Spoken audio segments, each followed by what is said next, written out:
আজকে আমরা শুরু করব কার্ভ ফিটিং। কার্ভ ফিটিং এর প্রথম যে চ্যাপ্টারটা সেটা হচ্ছে লিনিয়ার এন্ড পাওয়ার ফাংশন।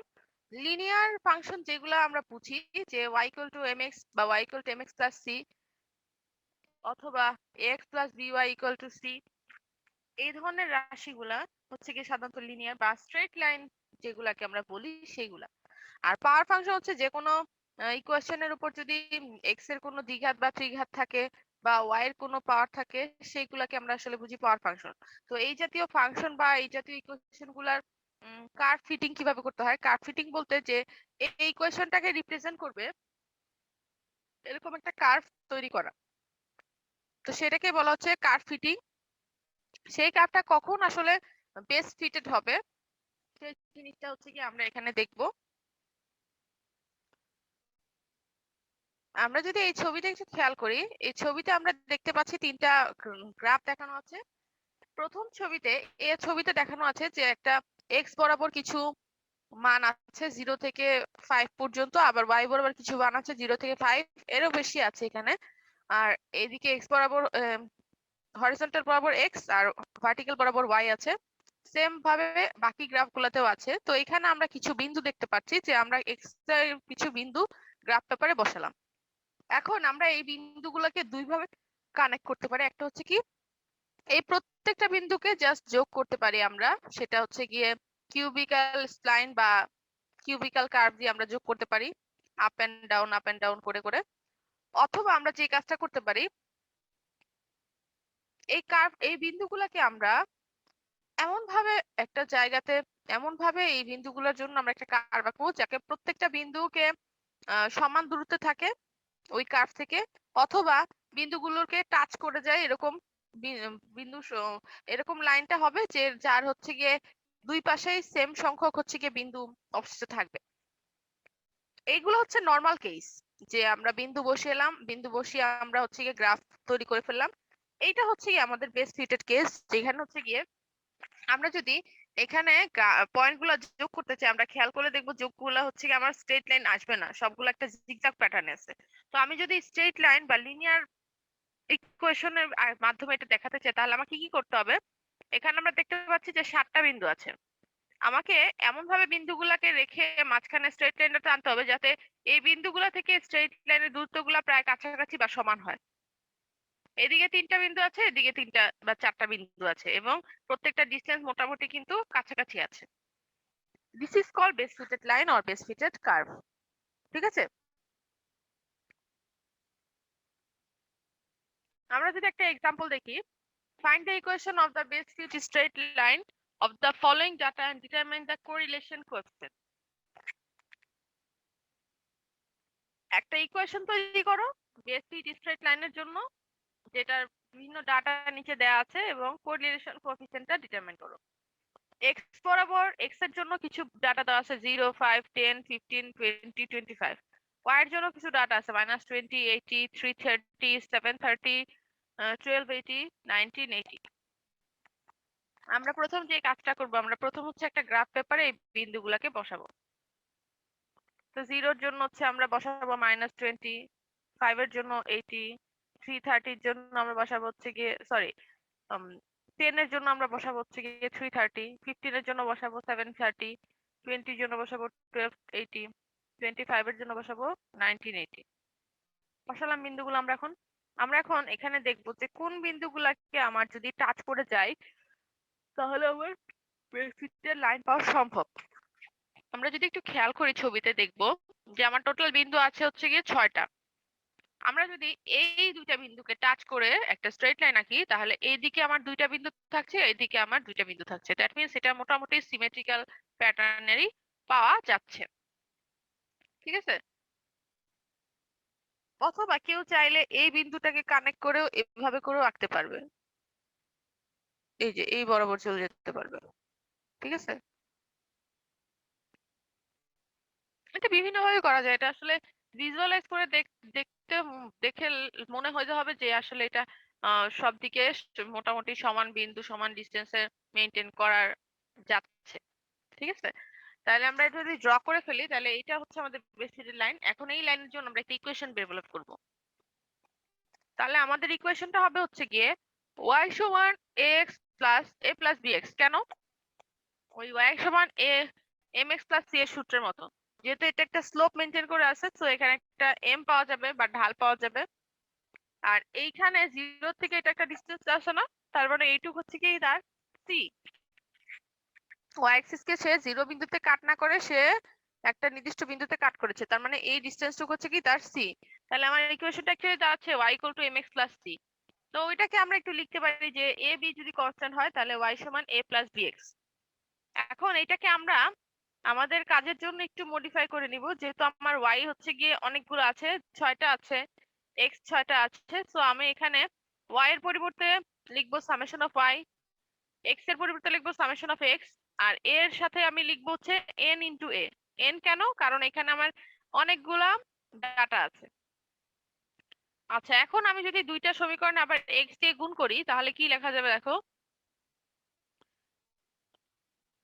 এই যে এখানে হচ্ছে গিয়ে xy হয়ে যাবে, এখানে x স্কয়ার হয়ে যাবে, এখানে summation of x into a হয়ে যাবে।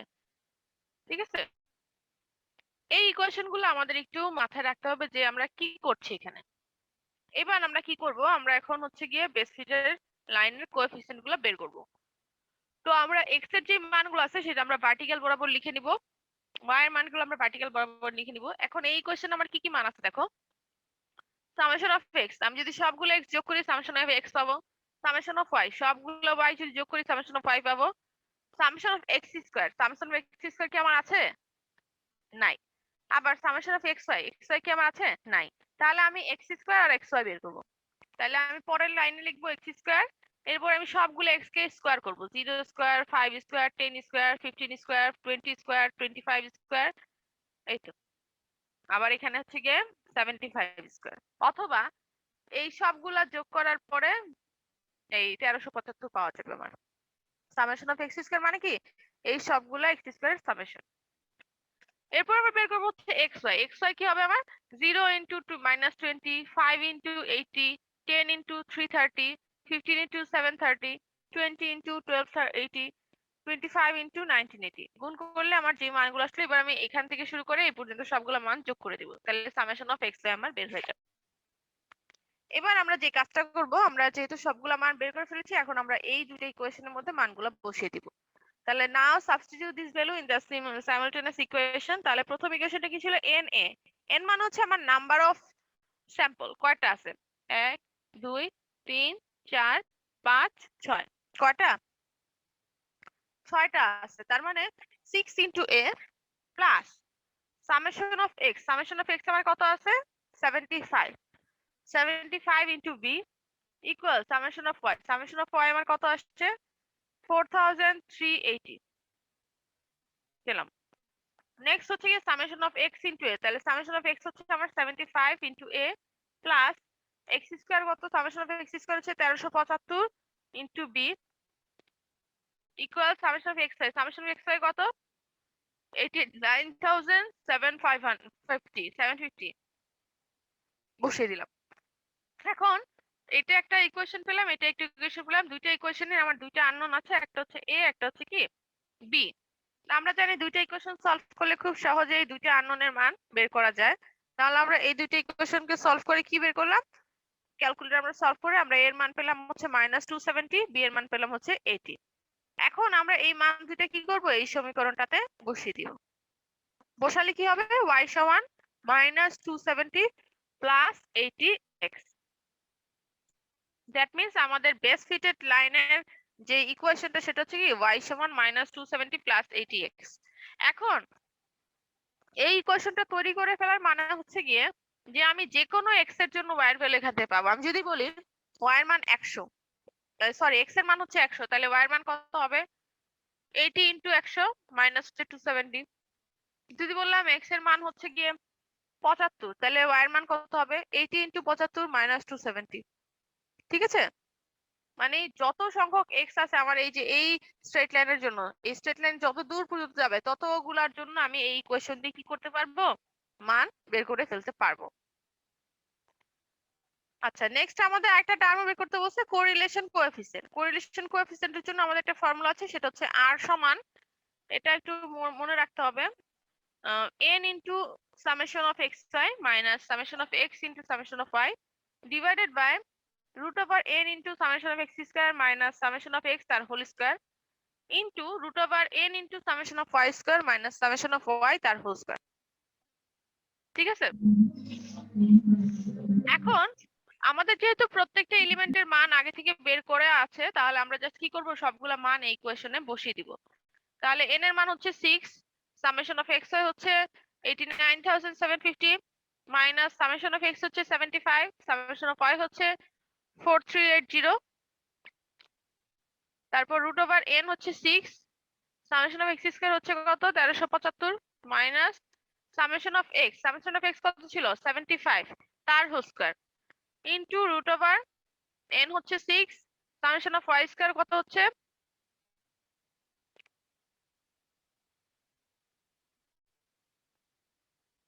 সামেশন অফ y স্কয়ারটা আমরা বের করিনি, তাহলে আমাদের একটা টার্ম বের করতে হবে y স্কয়ার। ঠিক আছে, এখানে একটা লাইন করতে হবে আমরা y স্কয়ার, তাহলে y স্কয়ারের জন্য -20 square, 80 square, 330 square, 730 square, 1280 square, 1980 square করার পরে এই সবগুলো যোগ করলে আমি সামেশন অফ কি পাবো y স্কয়ার পাবো। তাহলে আমরা সেটা লিখলাম মাইনাস সামেশন অফ y তার হোল স্কয়ার। তাহলে সামেশন অফ y ছিল কত আমার, এই যে সামেশন অফ y ছিল কত 4380, তাহলে 4380 তার হোল স্কয়ার। এটাকে যদি আমরা ক্যালকুলেট করি তাহলে আমাদের মান আসবে কত 0.9644। ঠিক আছে,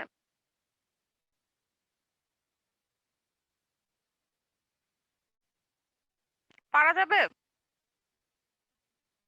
কোরিলেশন কোএফিসিয়েন্টের মানটা সবসময় 1 এর থেকে কম হবে, 1 এর থেকে বেশি হতে পারে, আবার ওর থেকে কম হতে পারে, বা 1 ও হতে পারে। 1 মানে হচ্ছে আমার কোরিলেশন করাটা 100% অ্যাচিভ হয়েছে, কিন্তু এখানে ধরো 96.44% আমি কোরিলেট করতে পারছি বা তাদের মধ্যে সামঞ্জস্য পাওয়া গেছে। যদি আমার এখানে 1 আসে তার মানে এটা অনেক ভালো, এক্সিলেন্ট বা এক্সিলেন্ট কোরিলেশন। এখন হচ্ছে এটা ভেরি গুড কোরিলেশন। ঠিক আছে,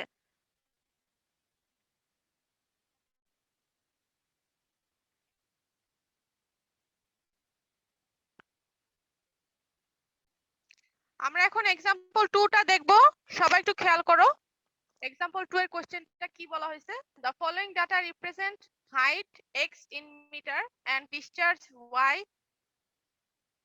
in cubic of an artificial open channel। একটা নির্দিষ্ট হাইট কে x দিয়ে রিপ্রেজেন্ট করা হচ্ছে যেটা মিটার স্কেলে আছে, এবং ডিসচার্জ কে y দিয়ে রিপ্রেজেন্ট করা হচ্ছে যেটা মিটার কিউব পার সেকেন্ডে আছে একটা open channel fluid, open artificial open চ্যানেলের জন্য। The relationship between x and y is defined by y equal p q x to the power q। এদের দুজনের মধ্যে যে রিলেশনশিপটা সেটা হচ্ছে গিয়ে y সমান p x to the power q। Find the values of a and b। a আর b এর ভ্যালু বের করতে বলা হয়েছে। এখন এখানে a আর b কোথায়, প্রথম আমাকে সেটা সেট করতে হবে। তাহলে x আর y এর যে ভ্যালুগুলো দেওয়া আছে সেটা দিয়ে আমরা প্রথমে একটা গ্রাফ আঁকি। প্রথমে আমরা বিন্দুগুলো বসিয়ে দিলাম, এরপর আমরা বিন্দুগুলোকে, যেহেতু আমরা বেস ফিটেড কার্ভ করব, আমরা এমন বিন্দুগুলো দিয়ে কানেক্ট করে নিব যাতে আমার এই পাশে যতগুলো এক্সট্রা বিন্দু থাকে এই পাশেও ততগুলো বিন্দু থাকে। এখানে দেখো একটা বিন্দু যোগ করা যায়নি, এখানেও একটা যোগ করা যায়নি, এখানে একটা টাচ করে গেছে, এখানেও একটা টাচ করে গেছে। ঠিক আছে, আর এখানে হচ্ছে গিয়ে বাকি 3-4টা কানেক্ট হয়ে গেছে। তো এটাকে আমি ধরে নিতে পারি যে এই বিন্দুগুলোর জন্য একটা বেস ফিটেড কার্ভ। এখন এখন আমরা এটাকে একটা ইকুয়েশন দিয়ে যদি রিপ্রেজেন্ট করি, ইকুয়েশনটা কি বলা আছে, y সমান p x to the power q। তো যেহেতু পাওয়ার আছে, পাওয়ার থাকলে আমাদের যে কাজটা করতে হয়, আমরা উভয় পক্ষে আমরা লন নিব। তাহলে লন নিলে কি লেখা যাবে, ln y equal ln p x to the power q। That means ln p plus ln x to the power q। তাহলে কিউটা যদি আমরা সামনে নিয়ে আসি তাহলে কি লেখা যায়, q ln x plus ln p। এখন এটাকে আমরা কি করতে পারি, লন y কে আমরা ধরতে পারি ক্যাপিটাল Y, লন p কে আমরা ধরতে পারি ক্যাপিটাল A, আর কিউ লন x কে আমরা ধরতে পারি হচ্ছে গিয়ে bx। ঠিক আছে, কিউ সমান হচ্ছে b আর লন x সমান হচ্ছে x। ঠিক আছে, এখন আমরা এই ইকুয়েশন দুইটাকে আমাদের আগের মতো একটুখানি সাজাবো, যে y কে আমরা লিখবো হচ্ছে গিয়ে সামেশন অফ y, a কে আমরা লিখব হচ্ছে n ইনটু a, bx কে আমরা লিখব b into summation of x। আবার উভয় পক্ষে আমরা সামেশন অফ x দিয়ে গুণ করব, তাহলে কি লেখা যাবে? Summation of x into a plus summation of x square into b equal summation of xy। এখন আমরা দেখব যেখানে আমাদের কি কি ডাটাগুলো লাগবে এবং সেই ডাটাগুলো আমরা প্রথমে বের করে দিব। এখন দেখো যে এখানে আমার xy আছে, তুমি বলতে পারো যে xy তো আমার গিভেনই আছে। নো, এই xy আর এই xy ডিফারেন্ট। কারণ কি এখানে xy ছিল স্মল লেটার, এখানে xy হচ্ছে ক্যাপিটাল লেটার। এখানে x মানে হচ্ছে গিয়ে ln স্মল x আর y মানে হচ্ছে গিয়ে ln স্মল y।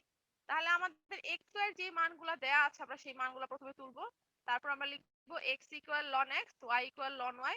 তারপর এই x এর সাথে আমরা ln গুণ করে ln 1.5 ইকুয়াল দিলে এই মানটা আসবে, ln 2 ইকুয়াল দিলে এই মানটা আসবে, ln 2.5 ইকুয়াল দিলে 0.916, ln 3 ইকুয়াল দিলে 1.099। এভাবে আমরা ln 6 ইকুয়াল দিলে পাবো 1.792। সেম ওয়েতে আমরা y সমান ln y বের করব, ln 3.2 সমান 1.163, ln 2.1 সমান 0.742। এটা আমরা ক্যালকুলেটর চেপে চেপে সবগুলা করব। ln 69.8 সমান 4.246 পেয়ে গেলাম। এখন আমরা কি করব? আমরা এই x কে একটা স্কয়ার বের করব, যেমন একটা স্কয়ার লাগে। তাহলে এই x এর জন্য আমরা কি করব? একটা স্কয়ার বের করব। তাহলে 0.405 square, 0.693 square, 0.916 square, 1.099 square, 1.253 square, এভাবে করে আমরা সবগুলো বের করব। সেম ভাবে আমরা কি করব? xy সামেশন অফ xy আমরা বের করব। তাহলে আমি যে x এর মান বের করলাম আর y এর মান বের করলাম, এই দুটো মান গুণ করে গুণ আমি xy তে বসাবো। তাহলে 0.405 ইনটু 1.163, 0.693 ইনটু 0.4742, এগুলো সব গুণ করে করে আমরা এখানে বসাবো। এখন আমাদের নেক্সট কাজ হবে সবগুলো সাম আপ করা। তাহলে সামেশন অফ x এই সবগুলো যোগ করে আমি সামেশন অফ x পাবো, সামেশন অফ y এই সবগুলো যোগ করে আমি সামেশন অফ y পাবো, সামেশন অফ x স্কয়ার আমি সবগুলো যোগ করে সামেশন অফ x স্কয়ার পাবো, সামেশন অফ xy এই xy সবগুলো যোগ করে আমি সামেশন অফ xy পাবো। এবার আমি এই মানগুলো আমাদের এই দুইটা ইকুয়েশনে বসিয়ে দিব। তাহলে যেহেতু আমার ডাটা কয়টা আছে দেখো, 1 2 3 4 5 6 7 8 9 10, 10টা ডাটা আছে। তাহলে এখানে n হবে কত? 10। তাহলে 10a plus summation of x এর মান কত? 12.4 into b equal summation y কত? 28.2। সেম ভাবে সেকেন্ডটা হচ্ছে সামেশন অফ x হচ্ছে কত? 12.4 into a plus summation of x square কি 17.2 into b plus summation of xy কি 39.5 ইনটু 39.5। এবার দেখো দুইটা ইকুয়েশন আছে আর দুইটা ইকুয়েশন আমার আননোন আছে কয়টা? দুইটা, a আর b দুইটা আননোন আছে। এখন আমরা এই দুইটা ইকুয়েশনকে সলভ করব, সলভ করলে আমরা a এর মান আর b এর মান কি করব? পেয়ে যাব। এখন আমাদের এখানে একটু কাজ করতে হবে। আমরা যেহেতু কি করেছিলাম, আমরা যেহেতু ধরেছিলাম যে ln y সমান ক্যাপিটাল y, ln x সমান ক্যাপিটাল x, তো এখানে আমরা একটু এটাকে একটু চেঞ্জ করে নিতে হবে যে এর যে মানটা আসলো এর সমান ছিল আমার ln p। তাহলে p সমান কত হবে? p সমান হবে হচ্ছে গিয়ে ln ইনভার্স a। কি p সমান হবে কি? ln inverse a। তো ln ইনভার্স a মানে হচ্ছে গিয়ে e two the power a। কি? e two the power a। তাহলে আমি এখানে লিখতে পারি p সমান e two the power a equal e two the power a এর মান কত পেলাম আমরা? 0.6261। তাহলে আমরা এই মানটা বসিয়ে দিব। এরপর আমরা যদি ক্যালকুলেট করি তাহলে আমরা এই মান পেয়ে যাব কি 0.77। সেম ভাবে আমরা q এর মান এখানে দেওয়া আছে যে x to the power q, q এর মান আমরা ধরেছিলাম q সমান হচ্ছে গিয়ে b, ক্যাপিটাল b। তাহলে q সমান হচ্ছে ক্যাপিটাল b কত? আমাদের এখানে b এর মান যেটা আসবে সেই মানটাই 2.485। ঠিক আছে? তাহলে এখন আমরা যে কাজটা করব, আমরা এখন এই p আর q এর মানটা এই আমাদের ইকুয়েশনে এই যে ইকুয়েশনটাতে বসিয়ে দিব। y সমান p x to the power q। তাহলে y ইকুয়াল টু p এর মান হচ্ছে 0.77, x to the power q এর মান হচ্ছে 2.485। তার মানে এই ইকুয়েশনটা হচ্ছে এই ডাটা সেটের জন্য আমার বেস্ট ফিটেড কার্ভের ইকুয়েশন। ঠিক আছে? এখানে আমরা x এর যে কোনো মান বসালেই তার রেসপেক্টে y এর মান কত পেয়ে যাব। ধরো আমি x এর মান বসালাম 100, তাহলে y কত হবে বের হয়ে যাবে। x এর মান বসালাম 10, তাহলে y কত বের হয়ে যাবে। x এর মান বসালাম আমি 22, তাহলে y কত বের হয়ে যাবে। জাস্ট এখানে মানটা চেঞ্জ করলে আমার পুরা ডিসচার্জের ভ্যালু কিন্তু চলে আসবে। ঠিক আছে, তার মানে বেস ফিটেড কার্ভের মাধ্যমে আমরা কি করতে পারি, যে কোনো দুইটা প্যারামিটারের মধ্যে একটা কোরিলেশন তৈরি করতে পারি, যার মাধ্যমে আমরা একটার মান জানা থাকলে ওই ইকুয়েশন থেকে অন্যটার মান খুব সহজেই কি করতে পারি, বের করতে পারি। ঠিক আছে, পারা যাবে? জি ম্যাম। তাহলে আমাদের কার্ভ ফিটিং এর লিনিয়ার আর পাওয়ারের যে পার্টটা ছিল সেটা মোটামুটি শেষ। Thank you everyone.